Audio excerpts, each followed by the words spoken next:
de hoy. Un Buenas poco tardes, tarde, Lick. Buenas un poco tardes, doctor. tarde. El Buenas doctor, tardes, licenciado. ¿cómo han estado? Gusto Buenas tardes, saludarles. licenciado. ¿Cómo les ha ido? Les di unos minutos de descanso para que no se cansaran tanto, sí, para prever. Bueno, entonces vamos a continuar con la actividad que siempre tenemos por acá y obviamente, ¿verdad?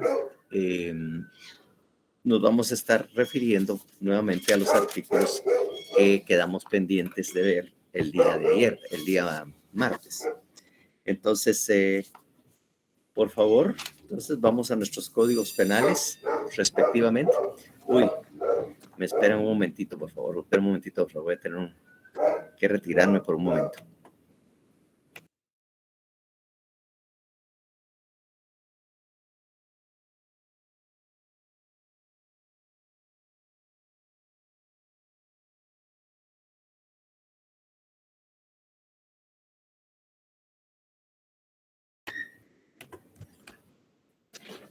Mil disculpas por el inconveniente, pero estaban llamando por ahí.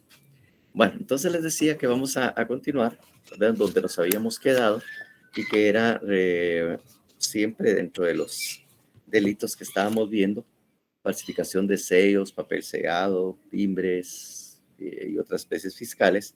Y ahorita me parece que nos quedaba el artículo 330, 330, referente a lo que es el falsificación de placas y distintivos. No habíamos visto eso, ¿verdad? Habíamos quedado pendientes, hasta ahí habíamos llegado, ¿verdad? Sí, licenciado. Así es, Lick. Bien. Disculpen nuevamente, pero es que ahorita me están llamando, mentira.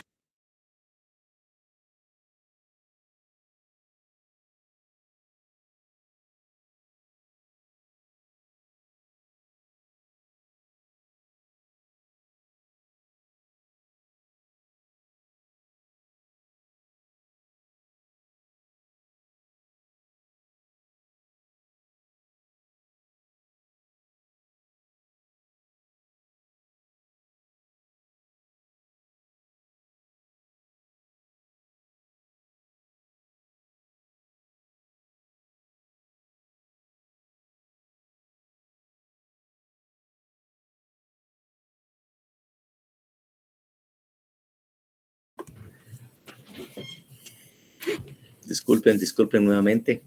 Es que tenía que venir un trabajador que me tenía que hacer un trabajo, un herrero, y llegó en mal momento. Se olvidó que tenía que haber venido antes. Pero bueno, disculpen nuevamente. Entonces, les decía yo que efectivamente vamos a ver, porque nos habíamos quedado en el artículo 330 del Código Penal, que se refiere a la falsificación de placas y distintivos para vehículos. ¿O ya habíamos avanzado en eso? ¿O ya habíamos mencionado algo al respecto? No sé.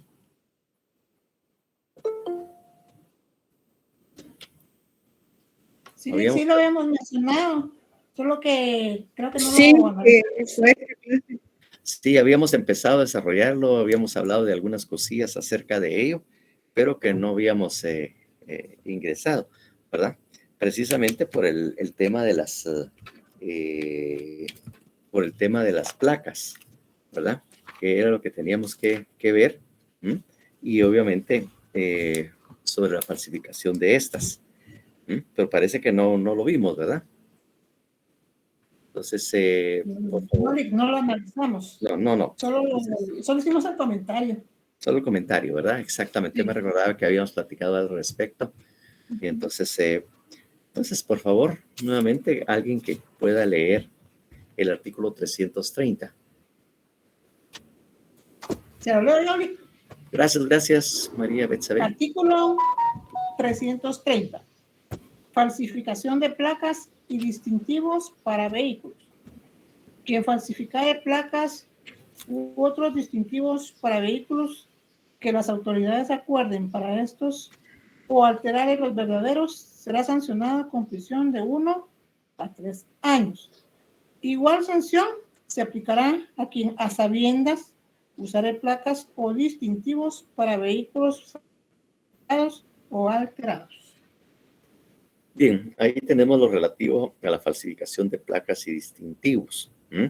Y obviamente, automáticamente cuando nosotros leemos este artículo, pues obviamente tenemos la imagen mental de una placa del automóvil, ¿verdad? De un automóvil, ¿verdad? O de un vehículo, mejor dicho, no automóvil, digamos, hablamos de vehículo, ¿verdad? Que efectivamente tiene este tipo de identificación. Estamos hablando del 330. Entonces, obviamente, ¿para qué es lo que efectivamente sirven las placas? Pues, ¿cuál es la finalidad que tienen, verdad? ¿Y para qué sirven? ¿Saben ustedes para qué sirve y qué? ¿Cuál es el objeto de esas placas? Es para identificar, licenciado. Es como el DPI, pero ya en carros. Por ahí va la iguana. Bueno, sí, obviamente es de alguna manera sirve que es un medio para identificar los vehículos, obviamente, pero también, además de identificar, ¿para qué? ¿Cuál es el objeto? ¿Cómo? Cobran impuestos de circulación, de gasolina y de no sé cuántas cosas, ¿no? De gasolina, va. Ay, sí. Bueno, no, lo que sí efectivamente es que identifican los vehículos. Exactamente, de esa manera está un registro. Sirve para determinar, como está inscrito y autorizado, sirve para identificar también al propietario. Y de alguna manera, cuando se tienen placas, es porque se han pagado los impuestos respectivos de ingreso del vehículo, ¿verdad? Es decir, cuando viene un carro nuevo o viene un carro del extranjero, pues se hace todo el procedimiento en la SAT para ingresarlo, para identificarlo, se pagan los impuestos de ingreso y obviamente se adquiere estas placas o estos instrumentos de identificación y que de alguna manera también constituyen un registro para determinar la propiedad de ese vehículo. Entonces, determina la propiedad, determina si los impuestos de ingreso han sido pagados y obviamente identifica al vehículo, pues. Ese es el medio más rápido que tenemos. Un accidente en tránsito o pasa algo, inmediatamente al tener los números de placa, las autoridades correspondientes se dirigen a lo que es el área de vehículos de la SAT y entonces ahí mismo saben de quién es quién es propietario de ese bien y quién pudo haber manejado y haber provocado, por ejemplo, el accidente, salvo que se estableciera de que en ese momento habría sido robado. Y algunas veces que hay un poco de desidia precisamente en hacer los traspasos. Se hacen las compraventas, pero no se hacen los traspasos respectivos. Y en tanto no se hagan los traspasos respectivos, evidentemente la persona que aparece registrada como propietario, automáticamente, de alguna manera, tiene que, le dicen o lo tienen como responsable precisamente de cualquier cosa que pudo haber pasado con el vehículo. Entonces, bajo esa perspectiva es que sirve precisamente esto. Y es importante, como les digo yo, tal vez hacerlo saber, o si conocen a alguien o ustedes están en esa situación, de que obviamente hay que hacer los traspasos del vehículo. Recuerden ustedes de que los propietarios son responsables de su propiedad y por lo tanto los daños que se causen con su propiedad pues corren bajo la responsabilidad del quien aparece como propietario. Eso está regulado en el Código Civil, ¿verdad? Ustedes en el Código Civil pudieron ver esto, pues, y lo van a ver cuando miren ahorita en civil, van a ver que efectivamente la persona es responsable por los daños que se causen con su propiedad. Si alguien iba manejándolo, pues es tener que establecer, ¿verdad?, quién era, pero en principio el responsable por los daños que se causen sigue siendo la persona que aparece como propietario de ese bien. Entonces, obviamente ahí estamos hablando de la falsificación de placas otros distintivos para vehículos que las autoridades se acuerden sobre estos, o alterar los verdaderos. ¿Qué otro distintivo también tienen? Hay.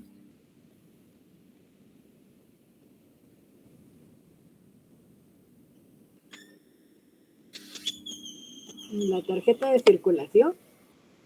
Bueno, esos son los documentos, ¿no? La tarjeta de circulación. Lo que antes servía. ¿El número de motor? Bueno, sí, obviamente dice placas u otros distintivos para vehículos que las recuerden para estos o alterar en los verdaderos. De alguna manera también, obviamente, están los números de motor que están inscritos y a veces también los alteran, ¿verdad? Los números de motor para, de alguna manera, provocar problemas con la identificación del vehículo.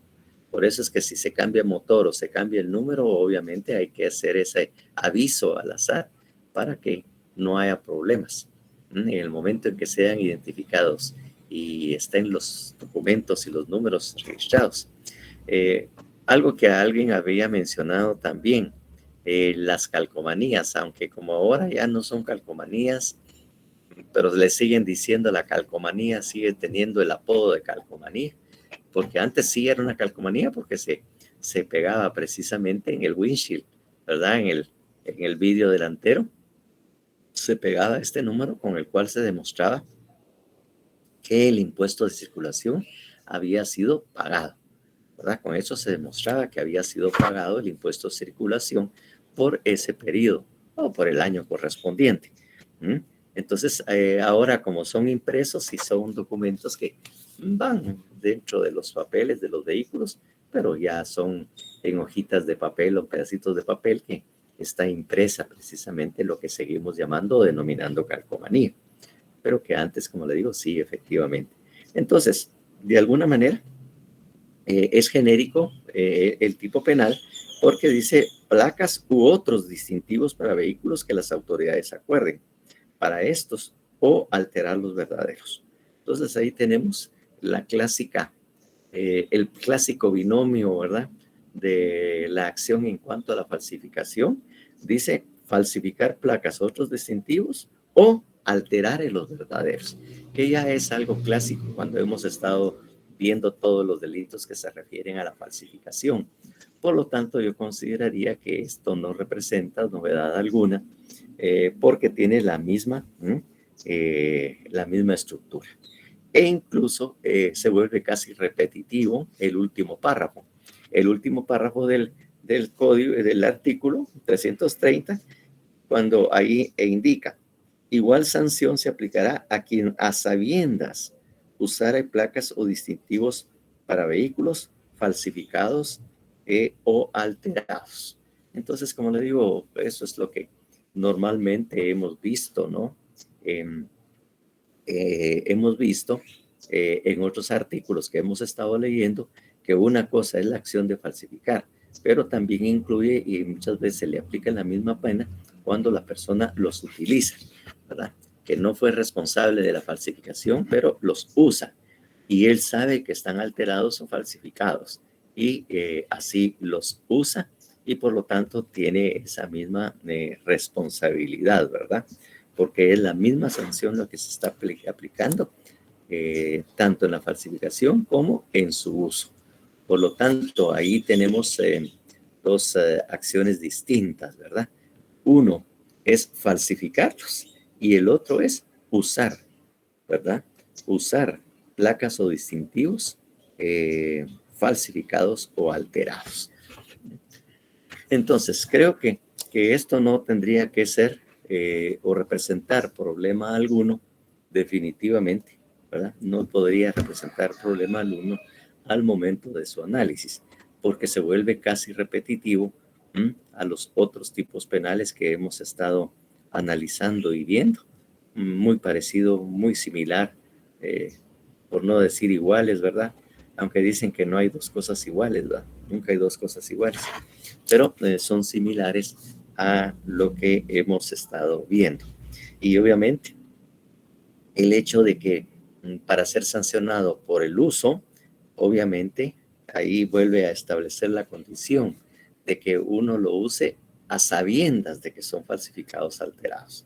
O si uno puede demostrar, ¿verdad?, de que uno realmente fue engañado o no sabía que efectivamente eso era falsificado o alterado, pues obviamente si logramos establecer o probar de que eso era del desconocimiento, que él no estaba enterado de ese aspecto, entonces obviamente no podrá tener responsabilidad por ese delito.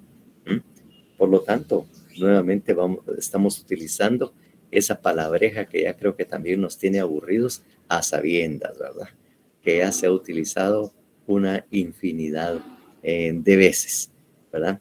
De veces en otros tipos, en otras circunstancias, en otros tipos penales que hemos estado analizando. Por lo tanto, no creo que sea mayor problema el análisis en cuanto a que los sujetos, cualquier persona, el sujeto pasivo, obviamente tenemos que también todos nos vemos afectados, la población, todas las personas, y obviamente ahí tenemos. Y de ese obviamente tenemos el verbo la acción, ya dijimos que era complejo, tiene dos, que es la falsificación y el uso, a sabiendas de que es falso, ¿verdad? El uso a sabiendas de que es falso. Resultado, obviamente, y reiteramos, ¿verdad?, no hay elemento normativo, solo el a sabiendas en cuanto al uso de documentos de placas falsificadas, placas o dispositivos falsificados o alterados cuando estos se usen que tienen este defecto o este problema. Entonces ahí tenemos nada más el a sabiendas respecto al uso de estos distintivos o placas que son falsificados o alterados, ¿verdad? Eso es lo que tenemos precisamente regulado en este caso. Condición objetiva, pues seguimos sabiendo de que aún no hemos llegado a ese momento. Es para darles tiempo que se aprendan bien lo que es el elemento normativo y que ya lo logren, como quien dice, determinar o encontrar fácilmente en el tipo penal, porque en la condición objetiva de punibilidad también a veces se les vuelve un poco también problemática. Bien, entonces esto, en cuanto al elemento subjetivo, pues obviamente el genérico es dolo y obviamente ya tenemos el específico, que el específico también, aunque tiene un montón de palabrejas y un montón de contenido, pues yo creo que ya no sería problema porque allá lo hemos estado construyendo y casi tiene la misma construcción. Lo único que va a cambiar es el objeto sobre el que recae la falsificación o alteración, que son placas o distintivos, ¿verdad? Placas o distintivos para vehículos. Eso es lo único. El objeto es lo único que va a cambiar, sobre lo que va a recaer la acción, ¿verdad? Pero de ahí la misma construcción, ¿verdad? Y los elementos, obviamente, pues, es lo que nos quedaría así de último, pues obviamente pues ya lo tenemos bastante claros, ¿verdad? La falsificación o alteración o el uso a sabiendas de su falsedad de estos de placas o distintivos para vehículos, ¿verdad? El segundo, obviamente, en donde se va a establecer y se va a resaltar precisamente el a sabiendas en cuanto al uso, ¿verdad? En cuanto al uso, ¿verdad? El uso de las placas o distintivos falsificados o alterados. Y el tercero, pues obviamente, que es el elemento subjetivo, ¿verdad? Que es únicamente de trasladar. Entonces, para mí no representa mayor problema. Obviamente, pues solamente tenerlo así muy claro en cuanto a su desarrollo. Entonces, eso, como le digo, para mí yo creo que ya no debería ser tanto problema, sino al contrario, yo creo que hay algunos que se salen porque ya hasta aburridos están de estar oyendo las mismas cosas o la repetición de las mismas cosas que siempre digo. Bueno, bajo ese aspecto nos vamos al artículo 331, que obviamente tenemos que tener un poco de claridad, ¿verdad? Lo mismo que hemos estado diciendo, María Betsabe, ante todas las personas, la población se ve afectada porque alguien esté usando o esté falsificando placas, ¿no? Todos nos hemos afectado porque en un momento determinado, el que alguien utilice una placa falsa y nosotros tengamos algún problema con un vehículo que haya provocado algún daño a propiedad o a su vehículo, pues obviamente va a tener problemas precisamente por la falsificación de estos objetos. Bien, entonces, por favor, leamos el artículo 331, el Código Penal, el 331.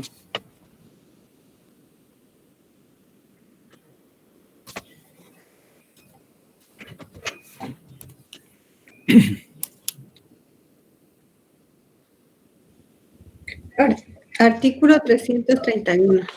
¿Sí? Falsificación de contraseñas y marcas. Quien falsificare marcas, contraseñas o firmas oficialmente usadas para contrastar pesas o medidas, identificar cualquier objeto, certificar su calidad, cantidad o contenido, será sancionado con prisión de 1 a 4 años. Igual sanción se impondrá a quien aplique marcas o contraseñas legítimas de uso oficial a objetos o artículos distintos a aquellos a que debieron ser aplicados. Bien, muchísimas gracias. El artículo per se, no sé, salvo que hubiese alguien entre ustedes que de alguna manera podría decirnos, ¿verdad? Eso de falsificar marcas, contraseñas o firmas oficialmente usadas para contrastar pesas o medidas, identificar cualquier objeto o certificar su calidad, cantidad o contenido. Será sancionado con prisión de 1 a 4 años. ¿Alguien tiene idea a qué se está refiriendo el tipo penal respecto a esto? Pues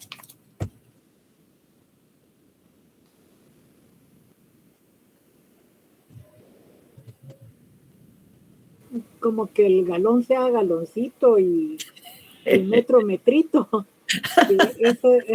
Esas alteraciones en esas medidas, ¿no? Que están normadas. Sí, exactamente, todo eso está normado en este caso, ¿verdad? Pero obviamente, pero ¿en dónde se utiliza o en qué se utiliza eso? ¿En dónde la dice usted, por ejemplo? El Ministerio de Economía tiene bajo su potestad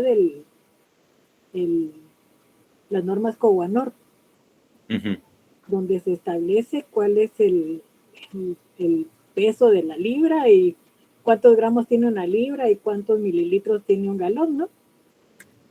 Sí, lo que pasa es que nosotros podemos ver casi en todos los productos, de alguna manera, vemos que así en una parte tiene su contenido vitamínico, todo, el peso, la calidad, todo eso obviamente está de alguna manera certificado, donde se indica precisamente todas estas características. No sé si ustedes tienen un producto a la mano. Yo lo único que encuentro es una botella por aquí, pero no veo esos contenidos. Pero esa dice los grados de alcohol que debe de tener. Bien, o sea, por eso es que dicen contraseña o firmas para pesas medidas o identificar objeto o certificar su calidad, cantidad o contenido. Entonces, obviamente, ahí también se especifica precisamente y algunos también ingredientes en el cual está producido o se hace esto, ¿no? Entonces, de alguna manera, ese tipo de certificación, porque al final eso está certificado, está obviamente garantizado por el Estado de que efectivamente el contenido y el peso es correcto. Ustedes ven que en cualquier producto dice qué medida o qué cantidad, ya sea porque sean granos o sea líquido, qué cantidad es lo que contiene el objeto o por ahí también va. Esa es otra parte, pues, de esto, pues, porque obviamente cuando ingresan al país con todas esas certificaciones y muchas veces cuando es contrabando, pues nadie puede certificar la calidad o la cantidad que se está ingresando, ¿verdad? Que ese es un problema, además de la defraudación tributaria por los impuestos de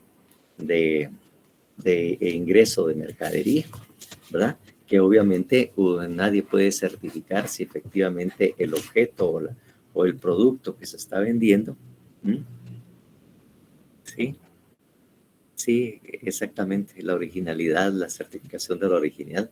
Entonces, ¿qué le dice? Le puede certificar qué cantidad tiene, qué calidades tiene, ¿verdad? Y que obviamente sí es apta para el consumo humano. Incluso recuérdense que también de alguna manera, también se tiene que colocar ahí su tiempo de vencimiento. Su tiempo de vencimiento. Eso es. Licenciado, ¿Sí? Ahí podría entrar lo del caso de Zetagas que pasó hace muchos años. Sí, de alguna manera esos tienen un marchamo que efectivamente indica o de alguna manera supuestamente garantiza el peso o la cantidad de gas.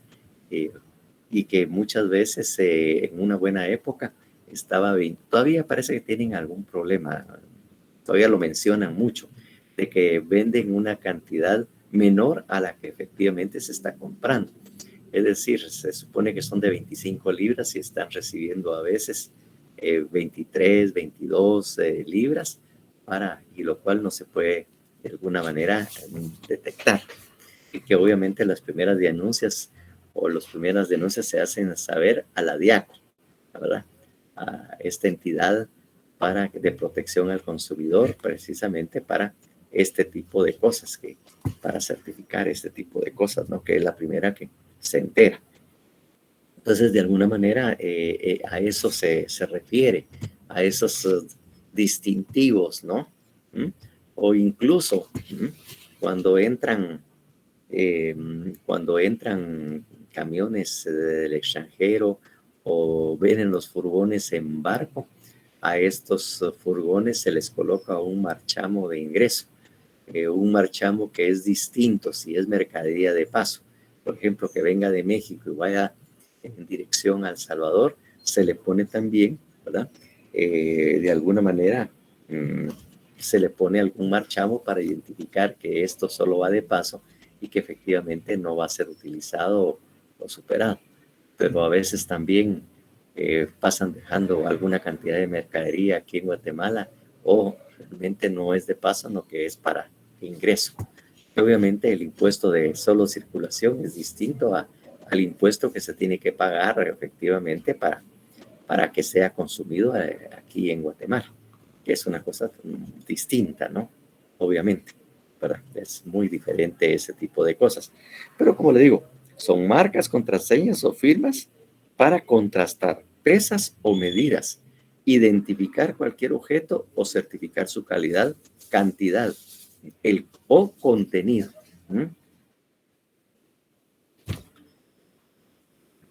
No sé qué me estaba diciendo, no leí rápido. En la Shell Zona 5, el expendio de combustible no coincide con el precio según el ingreso de denuncias. ¿Cómo así? ¿Cómo así? ¿Podría alguien explicarme más o menos qué consiste eso? Han de ser galoncitos.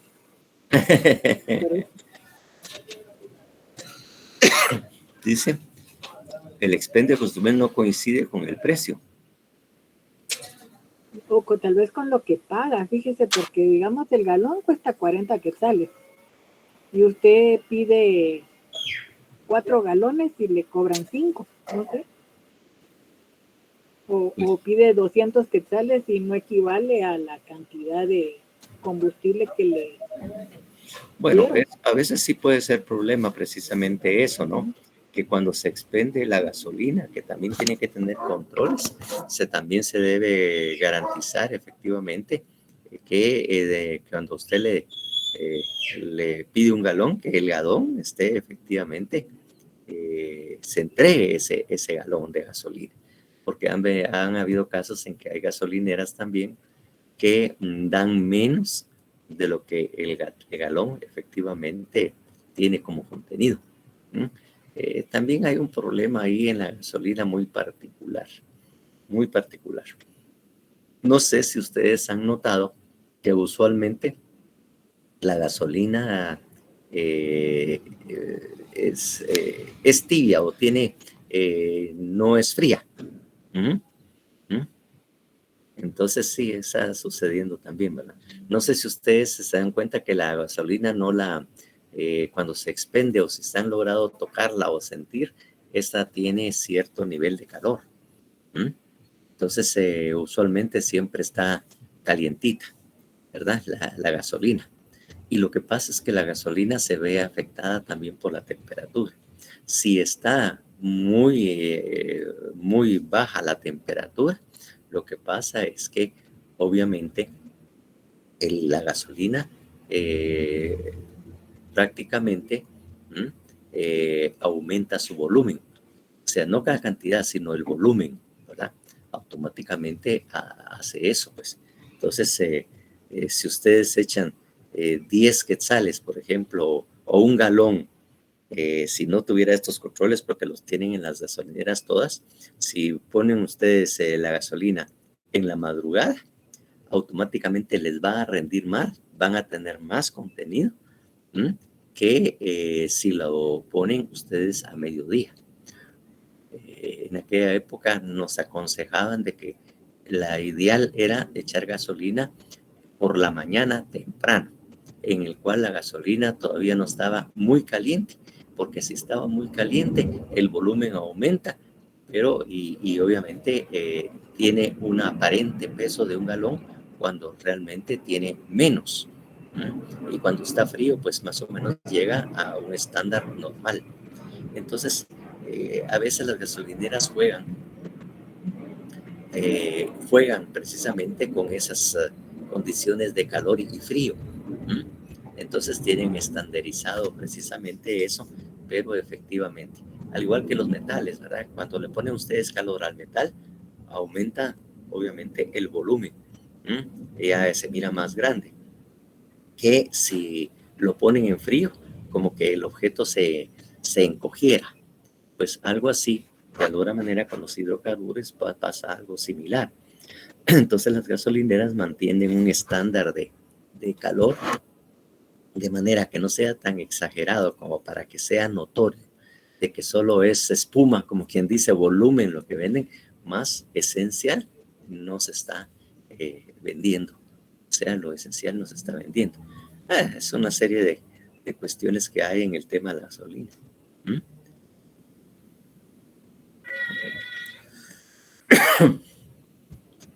No pude leer todo lo que, vamos a ver, todo lo que nos estaba informando aquí. Me decía, era no pasar de primero a una bomba de gasolina porque al principio va a expulsar aire. Bueno, ahorita eso sí no es posible. Posiblemente en aquella época que esos tipos de controles y este tipo de artimañas no estaba muy hecho, pues. Pero efectivamente existía esa recomendación que había que tener que cuidado, porque si no solo pasaba aire y el aire también era susceptible a ser medido y obviamente daban menos gasolina. Sí, eso lo decían antes. Pero como le digo, ahorita las máquinas estas pues ya están, como quien dice, un poco más sistematizadas, se controlan un poco mejor. Incluso, como les decía yo, ahora no importa si ustedes lo ponen en la madrugada o mediodía, que obviamente el calor de la gasolina siempre mantiene un estándar. Siempre va a tener, o sea, es imposible que ustedes vayan a echar en la mañana gasolina fría y al mediodía caliente, por ejemplo. Siempre va a estar calientita, realmente tibia, para que era un estándar promedio que de alguna manera no dejan de producirle un poco de más ganancias a los distribuidores de gasolina o los expendios, o sea, las gasolineras, ¿verdad? Tantos trucos que hay, pero ya nos estamos encerrando en esto y cuando tenemos que continuar. ustedes le dan cuerda a uno para hablar de este tipo de cosas. Pero bien, así que si ustedes quieren... Doctor, disculpe, y entonces en este caso en el que nos vemos afectados todos, ¿cuál es el resultado? Siempre no existe resultado como tal en el PIB. No. Recuérdense que aquí lo que estamos hablando es falsificación de marcas, contraseñas o pesas o medidas, identificar calidad, cantidad. Eso es lo que estamos precisamente analizando. La referencia al tema de la gasolina, que esto, que el otro, pues obviamente... Era por el volumen y el... Exactamente. Sí. Y que obviamente ese tipo de controles los establece, me parece, también el Ministerio de Energía y Minas, que puede ir a las distribuidoras de gas, también gas propano, a ver si efectivamente, y obviamente muchas veces también la DIACO también acompaña a estos tipos, porque también el consumidor es el que está viendo afectado. Entonces, pero el Ministerio de Energía y Minas va a ver los medidores y ver que efectivamente la cantidad que están echándole a los tanques o a los... y que sea la súper y regular la regular, me imagino. Porque será algo también que señalaban, pues, que a veces... y la verdad es que también ha habido casos donde se mezcla este tipo de gasolinas con gas, ¿verdad? No con gasolina regular ni con súper. Se le agrega una cantidad de gas, de alguna manera la gasolina está alterada, sigue funcionando, pero a la larga puede afectar el vehículo, puede afectar el vehículo el agregarles gas. No me acuerdo cómo es que es el nombre del gas para no confundirlo con el gas propano. Es queroseno. Queroseno, exactamente. Entonces le agregan este tipo de cantidades para el volumen. Eso era algo de que había una queja que en los tanques o en los depósitos de gasolina, en las gasolineras, agregaban este contenido para, como quien dice, vender adulterada la gasolina y obviamente tener ganancias. Bueno, pero eso es, como le digo, un montón de cosas que se han manejado y se han dicho y que no dejan de tener alguna razón. Pero como le digo, instituciones como el Ministerio de Energía y Minas y obviamente la DIACO son las personas que tienen que controlar precisamente este tipo de cosas, sobre todo cuando ya hay denuncia de los consumidores. Tendrían que ver, ¿verdad? En este caso, recuerden ustedes que estamos hablando de contraseñas, insignias, donde se establece el contenido, donde se establece las calidades de estos productos. En los productos, en todos los productos que nosotros consumimos, tienen una etiqueta donde precisamente se ve esto y se mide eso, ¿verdad? Entonces, ahí esos son a los que se refiere, pues, a los que se refiere precisamente esta falsificación de contraseñas. Bueno, entonces tenemos nuevamente la figura clásica de falsificación. Y el último párrafo, discúlpeme, el último párrafo también resulta bastante interesante. Igual sanción se impondrá a quien aplique marcas o contraseñas legítimas de uso oficial a objetos o artículos distintos de aquellos a que debieran ser aplicados. Es decir, prácticamente es lo que se utiliza en un producto que está certificado, ponérselo a uno que no tiene ningún control de calidad, ninguna certificación. Eso es lo que se está utilizando, pues.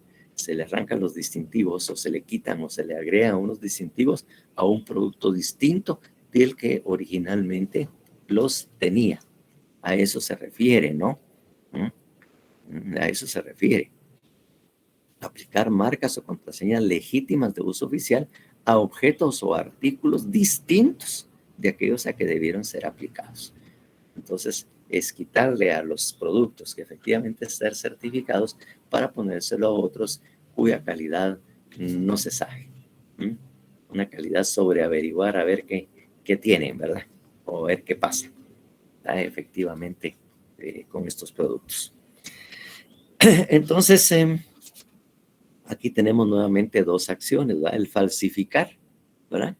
O la aplicación de marcas, la aplicación de marcas o contraseñas legítimas a otros objetos, artículos, a unos artículos distintos.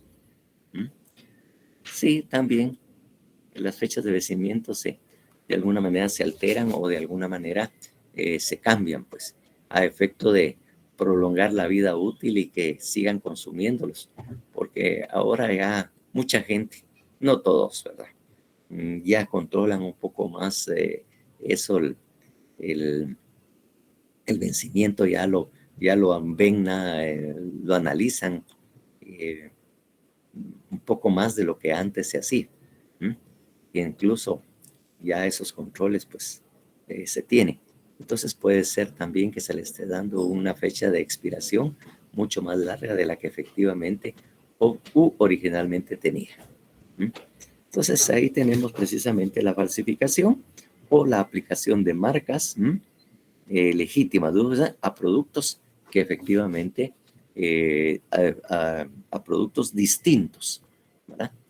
La aplicación de marcas o contraseñas legítimas de uso oficial a un producto distinto del que efectivamente se identifica, ¿verdad? O se ha identificado con esas marcas o contraseñas. Entonces, efectivamente, pues, ahí, con palabras distintas, pero volvemos otra vez a las mismas estructuras y volvemos otra vez al tema de que no hay resultado. Entonces, obviamente, en este caso, pues, no hay elemento normativo. No tenemos nuestro clásico a sabiendas que normalmente utilizamos, ¿verdad? para este tipo de cosas. En este caso, pues, no las tenemos, ¿verdad? No tenemos ese tipo de inconvenientes. Entonces, en este caso, pues, no tendríamos ningún problema con estos. Entonces, pues, ahí está más o menos. Y, como le digo, es una repetición prácticamente de lo que usualmente, ¿verdad?, utilizamos o hacemos en otros artículos. Hay dos acciones distintas, no hay elemento normativo, sigue siendo cualquier persona el autor, seguimos siendo todos, como quien dice, sujetos pasivos de este tipo de delitos y obviamente sigue siendo un delito doloso. Bueno, ya dijimos y ya repetimos varias veces que no tienen resultado. Entonces, y obviamente el elemento subjetivo que también será doloso, ¿verdad? Es doloso el delito y obviamente hay conciencia y voluntad o se actúa con ese propósito, ¿verdad? De falsificar estas marcas o de ponerlas a productos distintos al cual efectivamente se identifica o de alguna manera se certifica ese contenido. Bueno, como le digo, eso no tendría que ser mayor problema. El siguiente artículo, el 332. Uso de sellos y otros efectos inutilizados. ¿Se recuerdan que habíamos hablado un poco que los timbres fiscales, cuando se utilizan, había la obligación, porque la ley lo establece, que hay que perforarlos o de alguna manera hay que ponerles el sello de profesional o cualquier otro sello? A veces algunos les ponen la fecha, precisamente un sello, o algunos tienen unos sellos que dice la palabra cancelados, ¿verdad? Así le ponen y algunos se los ponen precisamente para que no puedan ser utilizados estos sellos. Pues aquí lo que estás haciendo es precisamente eso. Es usar sellos que ya fueron inutilizados, ¿verdad? Que de alguna manera han sido de alguna manera marcados a efecto de que ya no se puedan utilizar. Eso lo habíamos platicado cuando hablamos de los timbres fiscales, ¿verdad? Reutilizarlos para no pagar impuestos completos o no pagar los impuestos. Entonces, por favor, bajo ese concepto, leamos el artículo 332.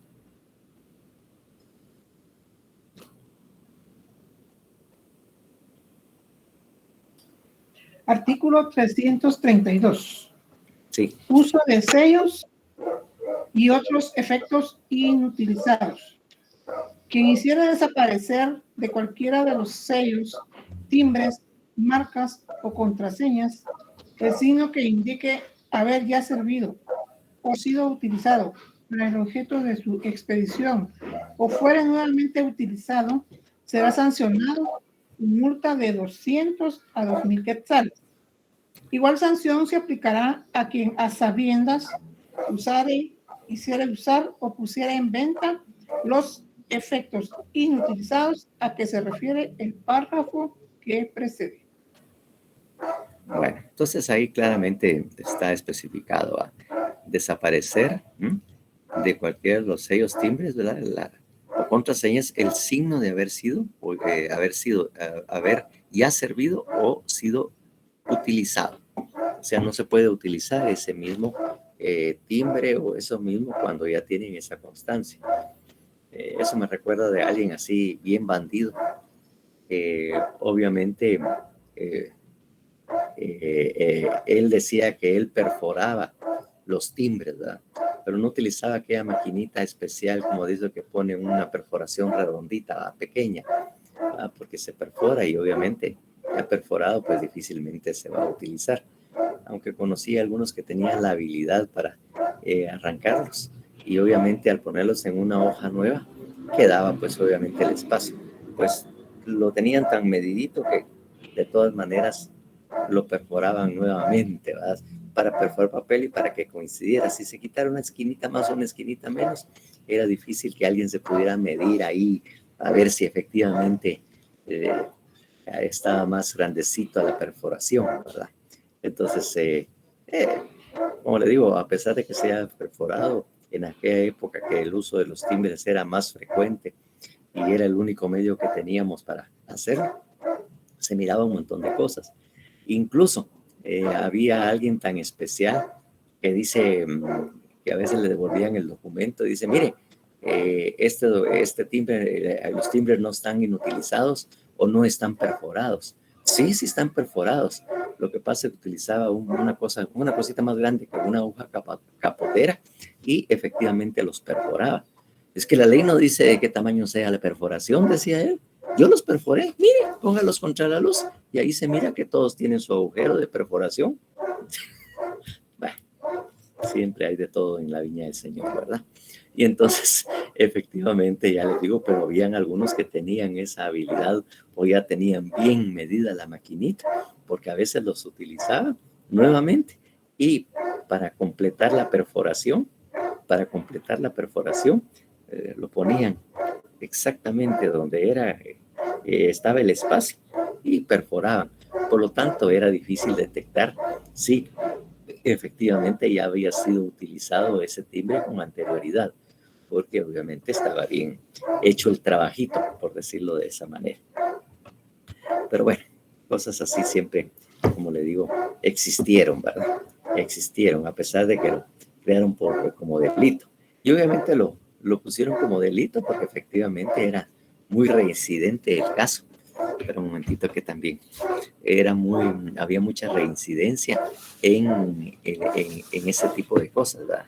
Tratar de reutilizar los timbres o sellos ya usados para evitar nuevamente pagar y de alguna manera no pagar el impuesto que corresponde, ¿verdad? Eso era lo que se hacía con este tipo de cosas. Entonces tenemos aquí el tipo penal, ¿verdad? Que el tipo penal indica una acción muy especial: hacer desaparecer de los sellos o timbres el signo que indique haber ya servido o sido utilizado. Desaparecer de cualquier manera sería la acción, ¿verdad? Cualquier manera de los sellos, timbres, marcas o contraseñas, el signo que indique que ya ha servido o que ha sido inutilizado. Esa es la acción en esta primera parte. Y obviamente el segundo el último párrafo, hay 2 formas más de cometer ese delito. Ahí sí utilizamos nuevamente la palabra mágica o clásica que a ustedes ya hasta falta les hace. Usarlas, hacerlos usar o ponerlas en venta. Ahí tenemos 3 acciones más. Entonces prácticamente este delito tiene 4 acciones. Hacer desaparecer, ¿verdad? Usar, hacer usar o pusiera en venta los efectos inutilizados. Una cosa es desaparecer las contraseñas, solo el hecho de contraseñas. En cambio, en aquel caso, esta persona los usa o los hace usar, ¿verdad? O los pone en venta.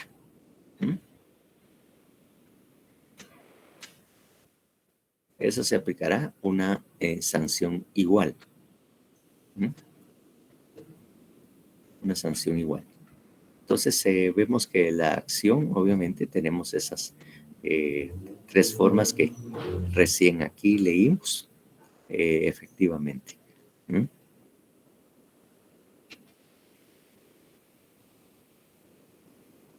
Y pues más cosas novedosas, pues no tiene este tipo penal de los que ya hemos estado trabajando, haciendo o usando, ¿verdad?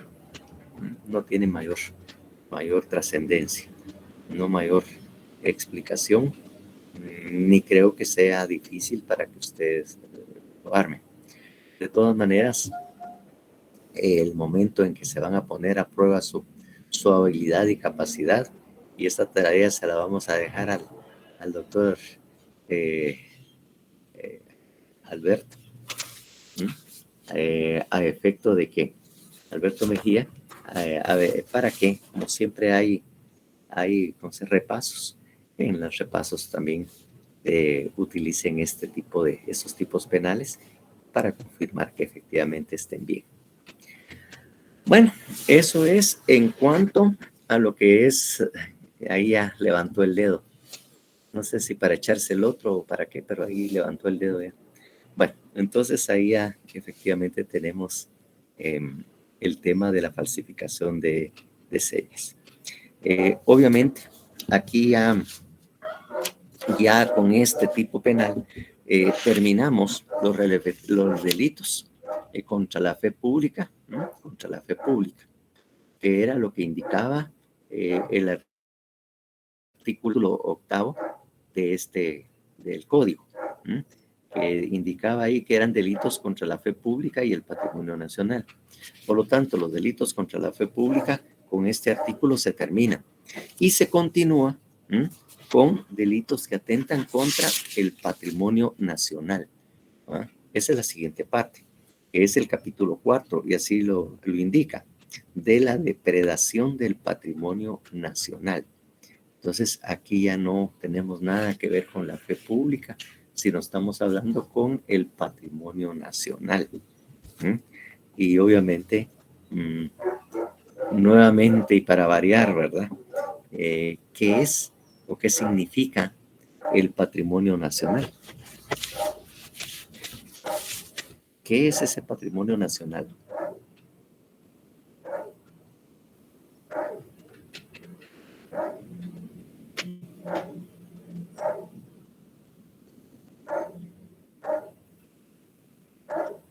Parte de esto creo que son las piezas arqueológicas que tenemos en Guatemala y que se han desaparecido.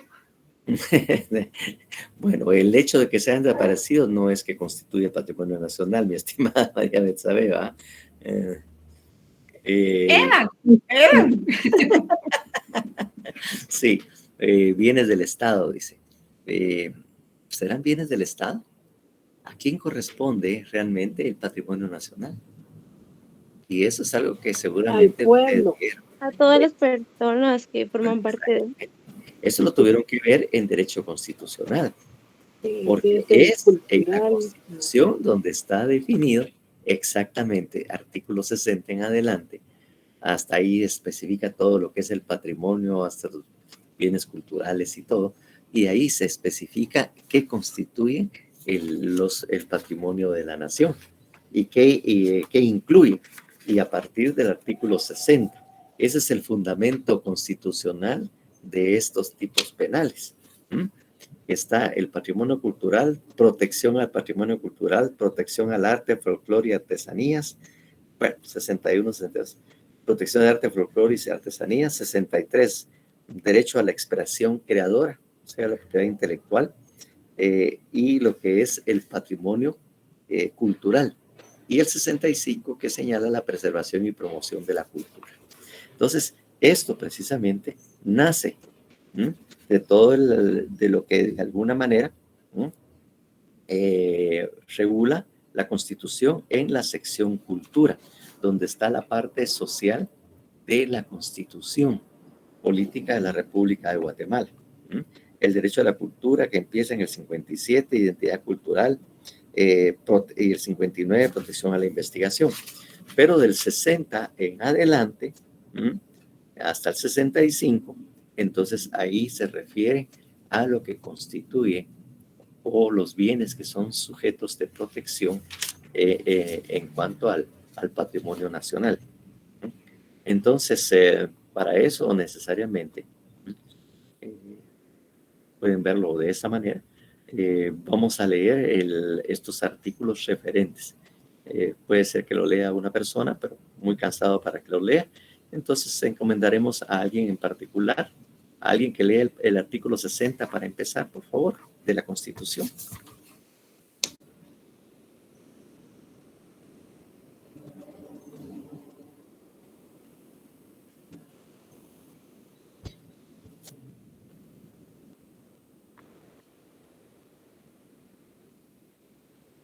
¿Se lo leo, Yoli? ¿Se lo leo, Oli? Lea el 61, el siguiente le tocaría a usted, pero aquí María Betsabe va a leer el 60 y la otra persona va a leer el 61. Artículo 60. Patrimonio cultural.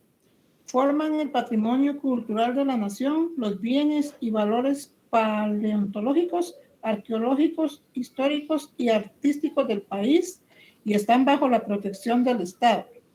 Se prohíbe su enajenación, exportación o alteración, salvo los casos que determine la ley. Entonces ahí de alguna manera está identificando la Constitución en qué constituye el patrimonio cultural.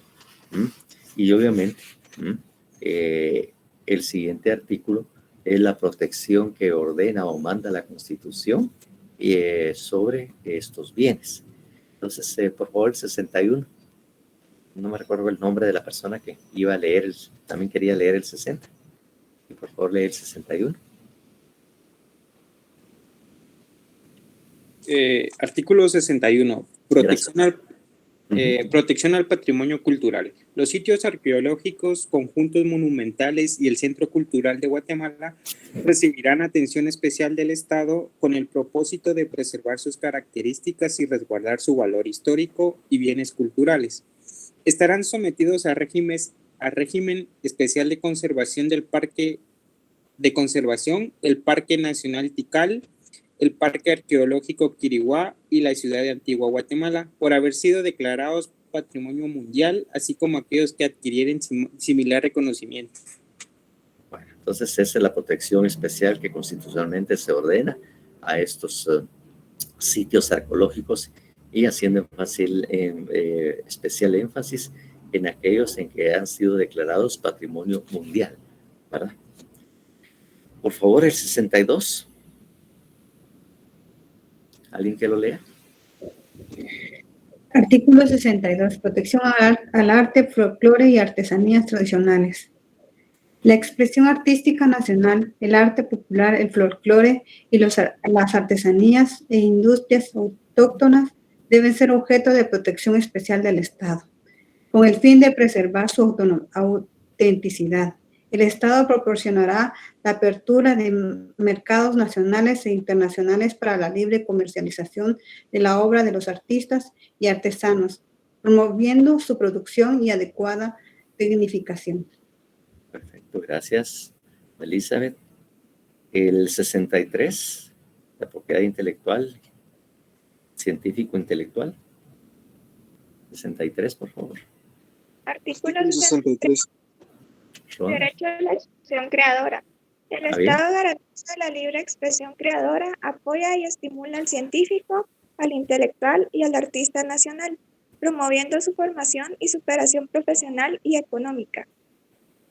Gracias, gracias. El 64, por favor.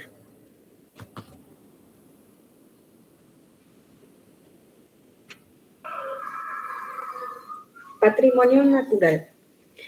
Se declara de interés nacional la conservación, protección y mejoramiento del patrimonio natural de la nación. El Estado fomentará la creación de parques nacionales, reservará Y reservas. Reservas. reservas y refugios naturales, los cuales son inalienables. Una ley garantizará su protección y la de la fauna y la flora que en ellos exista. Uh-huh. Bueno, y el 65, que es la preservación y promoción de la cultura, ¿verdad? De alguna manera, ustedes de ahí, de la lectura de estos artículos, ven que el patrimonio nacional no solo sean aspectos artísticos, culturales, obviamente sitios arqueológicos, monumentos, sino también obviamente a la actividad científica y creadora, ¿verdad? Y también dentro del patrimonio nacional no se puede excluir los aspectos de la naturaleza. La protección a especies protegidas, especies animales protegidas, o que de alguna manera estas deben de ser también, o las especies animales también son objetos de protección. Todo eso es precisamente lo que la Constitución manda. Como le digo, el derecho penal tiene esa misión o esa función precisamente, que crear los medios o mecanismos a través de la penalización de acciones que de alguna manera pongan en riesgo todos estos bienes. Entonces, obviamente lo que hace es darle, encomendar. El Estado tiene la obligación y lo que hace el Estado es delegar esa protección o esa función al Código Penal y le dice, mire, lo que queremos es que no suceda, y como no queremos que suceda, hágame el favor, hay que crear delitos a efecto de sancionar y castigar penalmente a las personas que de alguna manera afecten este patrimonio, el patrimonio nacional de la nación, de las cuales tiene que ser protegido.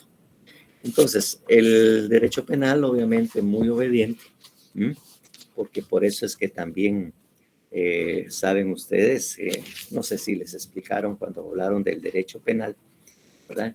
Que era un derecho es el derecho de última instancia, de última fila también le dice. No sé si les explicaron eso, habían oído esa expresión. Es un derecho de última fila o de última instancia. Sí, licenciado. ¿Sí? Ah, qué bueno, qué bueno. Entonces, obviamente, porque obviamente es el medio por el cual actúa cuando las otras ramas del derecho han fallado. Cuando el derecho administrativo, el derecho, cualquier rama del derecho no puede hacer cumplir la norma, y entonces lo que hace es acudir al derecho penal, porque es a lo último que se tiene que recurrir para que cree los delitos, para crear los delitos y poder sancionar a estas personas, porque de otra manera no logran ellos administrativamente ni con otras formas del procedimiento. Lo mismo que le pasó eventualmente, y eso lo platicaremos cuando veamos esos delitos, al derecho tributario. El derecho tributario sancionaba administrativamente al que no pagaba impuestos, pero en un momento determinado el derecho administrativo o el derecho penal administrativo no se dio abasto y realmente las personas seguían incumpliendo. Entonces le encargó, por decirlo de alguna manera, al derecho penal que creara el delito tributario, porque entonces con la amenaza de la cárcel sí iba a entender la gente e iba a disminuir precisamente la evasión y la elusión fiscales. Entonces, por eso es que nosotros somos de última fila. de última instancia. Entonces, con base a esas normas constitucionales, entonces se crea precisamente el delito de depredación del patrimonio nacional. Es un decreto que se creó, una reforma, se adicionó en 1996. Y que ustedes ven que por eso es que tiene una nomenclatura de 332 A, B, C, D, que son obviamente el adendo, para no alterar la numeración del código. Entonces se le agregan estas A, B o C a efecto de poder incorporarlos con mucha facilidad al código, para poder agregarlos. Bueno, entonces el artículo 332A que nos corresponde leer en este caso es un poco extenso, pero lo vamos a leer y le ponemos atención para que veamos que efectivamente hay concordancia, ¿no? Ustedes saben la diferencia entre concordancia y coincidencia. Que les digo, muchas veces lo confunden e incluso muchos hablan de coincidencia cuando no existe la coincidencia. ¿Qué diferencia es en concordancia y la coincidencia?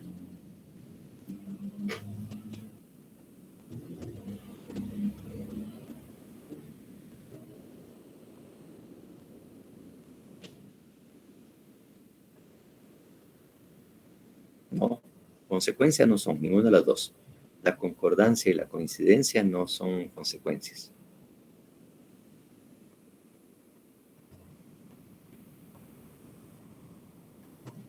¿Será que lo que usted dijo que iba a hacer lo hace? No. Por decirle, si la norma... Por ahí va la cosa, ya más o menos le capté la idea, mi estimada Carolina. Sí, más o menos la idea, ¿verdad? Efectivamente, por ahí va. Lo que va a hacer, se dice, lo que usted dice se va a hacer, de alguna manera. Vamos a ampliar esa definición, que sí le logré captar la idea. Es que fíjese que en muchas ocasiones, digamos, en estos artículos que nosotros leímos, muchos dicen, y obviamente se crean, ¿verdad? Y el Código Penal coincide con la Constitución Política de la República de Guatemala y crea esos delitos. Coincide. O sea, coincidencia. La verdad es que la coincidencia es algo donde se encuentran por aquello de como digo, la casualidad o por el azar, sin haberlo previsto, hay relación de una norma con otra. Si nosotros decimos el artículo 332 coincide con lo que establece el 60-61 de la Constitución, estamos hablando que casualmente, así por fortuna o al azar, estos artículos también están creados y tienen relación con la Constitución. En las leyes no existe normalmente de eso, pues. En las leyes hay concordancia. ¿Por qué? Porque debe haber concordancia entre las normas constitucionales y las normas ordinarias. Las normas ordinarias siguen o sirven para darle actividad o para hacer propicias las normas constitucionales, para poder aplicar las normas constitucionales. Entonces, esas normas constitucionales creadas se los envía prácticamente a las ramas del derecho, depende cuál sea el tema, y entonces dice, mire, aquí en la Constitución nosotros establecemos, por lo tanto, el derecho civil debe ser tal y tal cosa. Entonces, el derecho civil también actúa y aplicará las normas o establecerá las normas que regulan eso. En este caso, ¿verdad?, se manda una protección al patrimonio nacional y obviamente el Código Penal, en cumplimiento con lo ordenado por la norma superior, tiene que crear las normas. Por lo tanto, en este caso no es coincidencia, es concordancia. Por ejemplo, cuando hablamos de coincidencia, es que de repente yo salgo y me encuentro en un cine, en un parque o en un almacén o en la calle, por ejemplo, me encuentro con alguien, ¿verdad? Y cuando ves, pues chicos, ¿qué? Hace rato que no te miraba, ¿cómo estabas? Entonces ahí coincidimos, hay coincidencia, porque al azar sin haberlo previsto, nos juntamos ahí y platicamos, ¿verdad? Y después ya empezamos a hablar de la posibilidad de que programemos una reunión para vernos más despacio, porque hace rato que no nos vemos vos. Mira, ¿qué te parece el fin de semana? Entonces ahí ya nos estamos poniendo de acuerdo y va a haber concordancia. La coincidencia es casual. En cambio, la concordancia es porque las leyes ordinarias, debe haber concordancia entre las leyes ordinarias y las normas constitucionales. No por casualidad, sino que de alguna manera tiene que estar establecido ahí. Entonces, en este caso, nosotros tenemos que hablar, y muchas veces muchas personas hablan, el artículo 332 coincide con la Constitución. No, no coincide, concuerda. Entonces, de alguna manera, este capítulo sobre la separación matrimonio nacional, el artículo 332 A, B y C y D, concuerda con la Constitución, porque esta ordena que estos bienes deben de ser protegidos. Y la norma adecuada para hacerlo es el derecho penal.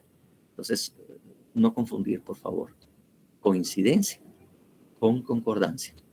Estas normas no coinciden, concuerdan, porque así está establecido.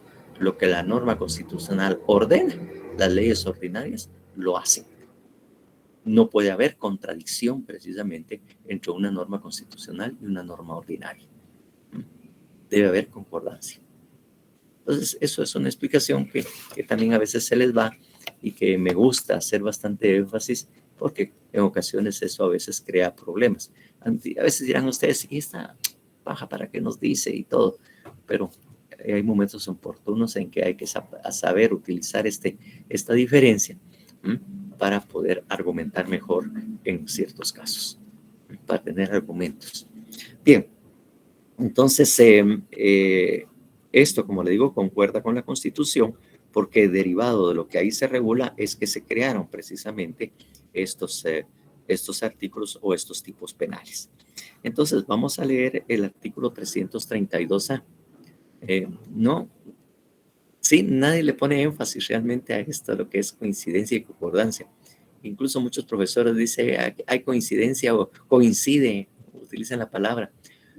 ¿Por qué? Porque a veces tal vez no saben el significado. Como le digo, a veces solo repetimos las palabras puros loros y realmente no sabemos el significado de las palabras que estamos utilizando o de lo que estamos diciendo. En cambio, yo pongo mucho énfasis y trato precisamente de saber de qué estoy hablando para no utilizar una argumentación incorrecta, inadecuada, porque realmente no haya fundamentación en lo que yo estoy diciendo. Entonces yo sí tengo por manía, si ustedes quieren decir, o mala costumbre, pero la verdad es que también la práctica profesional me ha dado precisamente, o me he dado cuenta que es necesario saber. ¿Por qué pongo énfasis? ¿Qué quiere decir placa? ¿Qué quiere decir esto? ¿Qué quiere decir lo otro? Para que ustedes sepan realmente lo que están diciendo, a qué se refiere. Bien, entonces, por favor, el 332A, que alguien lo lea. Sí, despacio y con buena letra. Queremos oír una voz fuerte, segura, ¿verdad? Y firme de una dama, por favor. Y viril de una dama.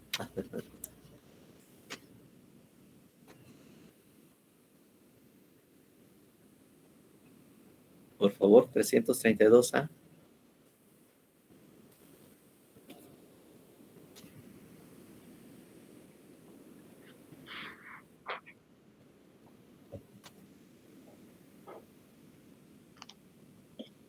Artículo 332A. Hurto y robo de tesoros nacionales. Se impondrá prisión de 2 a 10 años en el caso del artículo 246 y prisión de 4 a 15 años en los casos del artículo 251 cuando la apropiación recayere sobre, inciso 1, colecciones y especímenes raros de fauna, flora o minerales, o sobre objetos de interés paleontológico. 2. Bienes de valor científico, cultural, histórico o religioso. 3. Antigüedades de más de un siglo, inscripciones, monedas, grabados, sellos fiscales o de correos de valor filatélico. 4. Objetos de interés etnológico. 5. Manuscritos, libros, documentos y publicaciones antiguas con valor histórico o artístico. 6. Objetos de arte, cuadros, pinturas y dibujos, grabados y litografías originales con valor histórico o cultural. 7. Archivos sonoros, fotográficos o cinematográficos con valor histórico o cultural.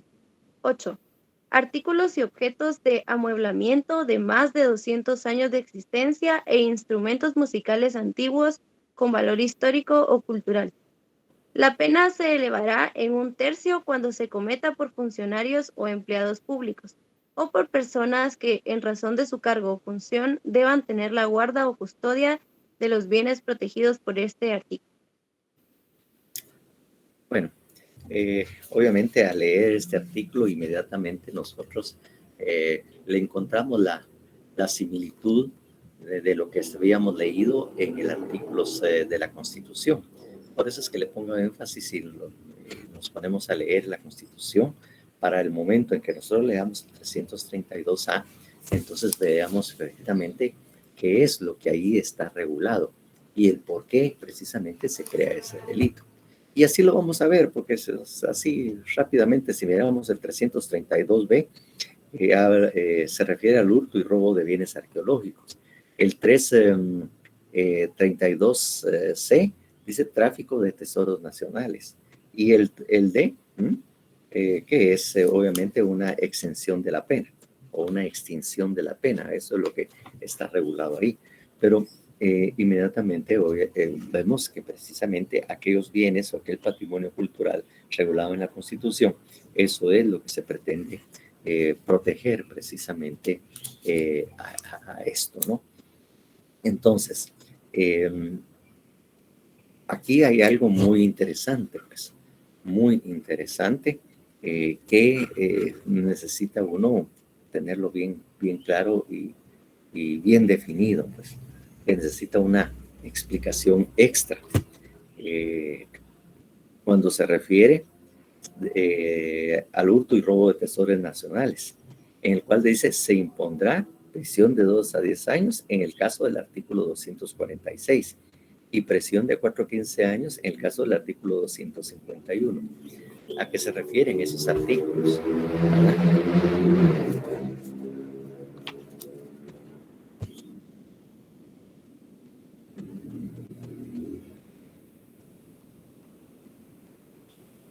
Exactamente, ahí arriba lo dice, hurto y robo. El 246 se refiere, el Código Penal se refiere al hurto y el 251 se refiere al formo, al robo. El hurto y robo. Eso es lo que precisamente está regulando ambos casos, el hurto o el robo. Obviamente el hurto tiene menor pena que el robo, ¿verdad? Por las características mismas, que al final, ¿cuál es la gran diferencia entre el hurto y el robo?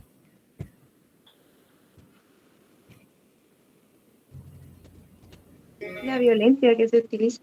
De alguna manera la violencia, de alguna manera también la forma en que esto se produce, la violencia, gente armada, exactamente, todas las características del robo versus el hurto, que simplemente es tomar cosa mueble ajena y en cambio de ese le agregan, hacen el agregado con violencia. De alguna manera, al analizar estos tipos penales, obviamente en el que incluyen a esos dos delitos, tenemos que establecer que se refiere a esos dos delitos. Tenemos que ver eso que caracteriza a esos dos delitos, ¿verdad? Y obviamente al verlos caracterizados, poder establecer bien su diferencia, pues. Aquí en este caso, como obviamente el código de una vez lo envía, o sea que de alguna manera tienen que ir incorporados a este delito los elementos o algunos elementos o características del robo, del hurto y del robo al hacer nuestros análisis, ¿verdad? Al hacer nuestro análisis debemos utilizar lo que como generalidad o como aspectos generales. Y obviamente,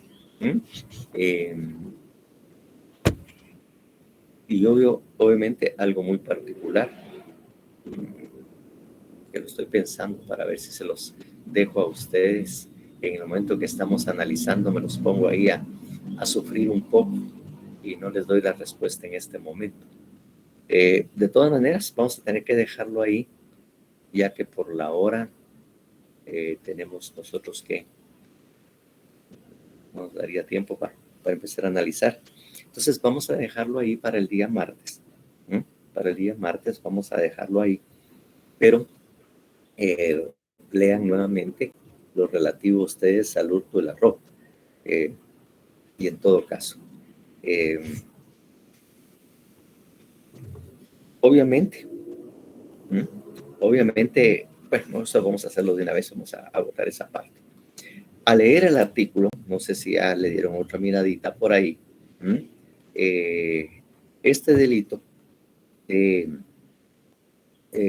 hurto y robo de tesoros nacionales, de la lectura o de lo que tenemos acá, tiene resultado.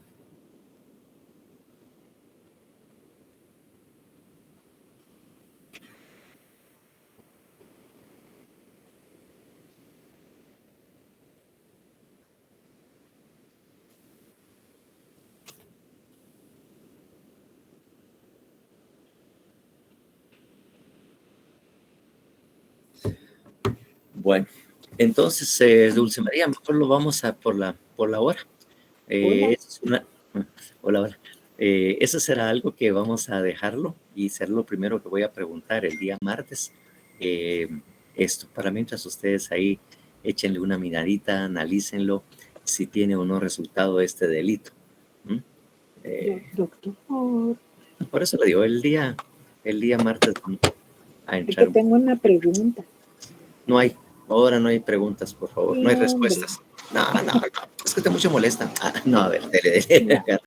Fíjese que, bueno, es que me causa así tribulación el título del capítulo, ¿verdad?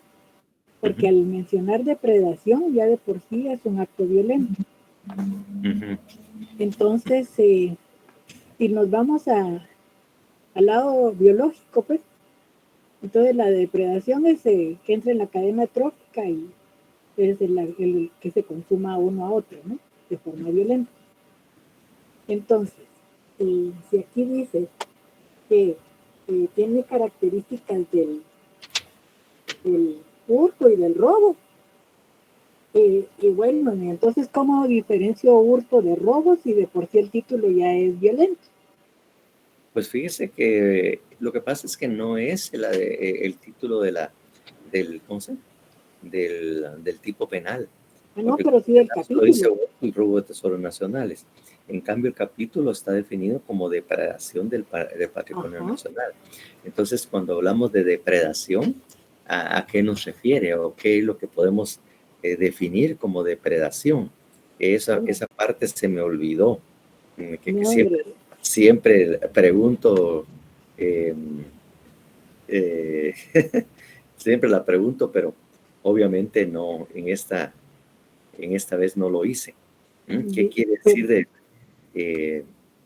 bueno, si es de acciones del hombre contra el hombre, pues es un acto violento, que puede ser un saqueo, ¿no?